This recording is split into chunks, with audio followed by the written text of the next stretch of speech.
let's talk about the Euro USD level that got hit this morning, right here, right in the beginning of the New York. This POC right here, uh, the pink line is Dale's predetermined level at 1.1588.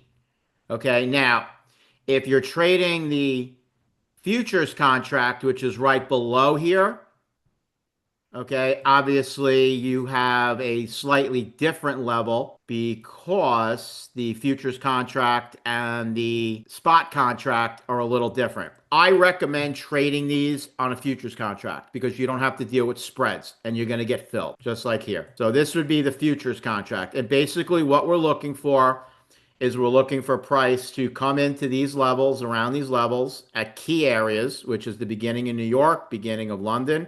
And as you can see, okay, when we got that first touch here, we got a couple of close ones. And sometimes Dale will not go back to the well. But from what I see, these levels are good until they fail. And to me, this is a manipulation, taking out internal liquidity at a key level.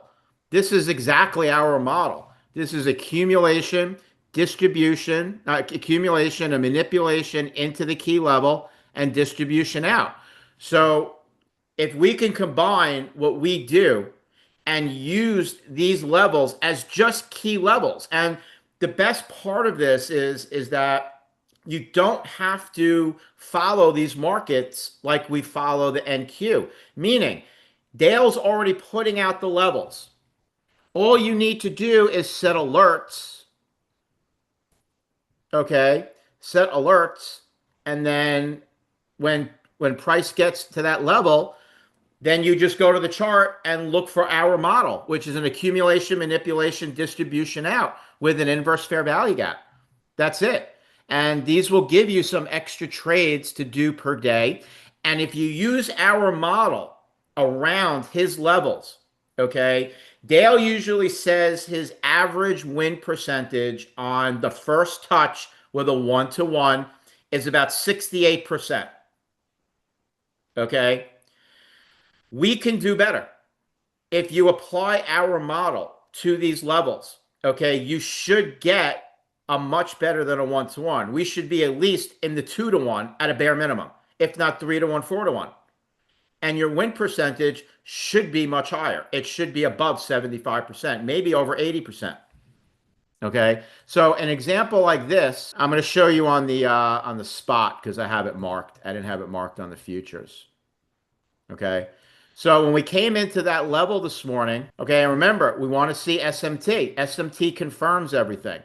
So when New York opened, we didn't have any SMT with British pound.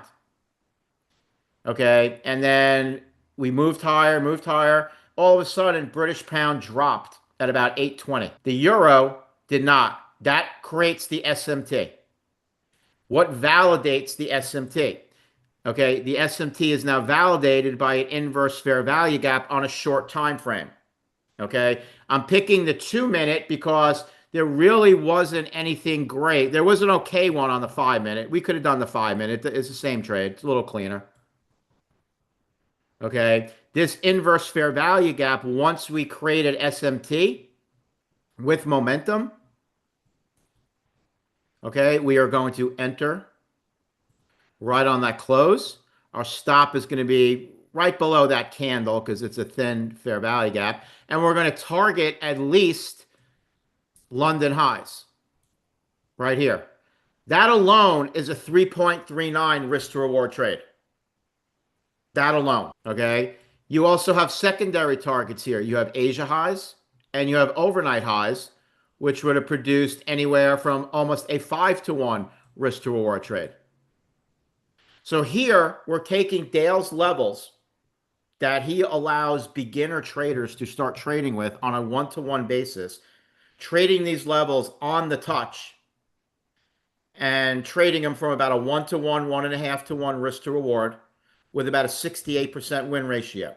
But if we apply our model to these levels, okay, you're going to get a higher win percentage and you're going to get a better R to R. Hey everyone, it's Dale here. I hope you enjoyed the video. If you like to trade alongside me and our team of prop firm funded traders every day, then click the link below the video and hop aboard. We are looking forward to trading with you.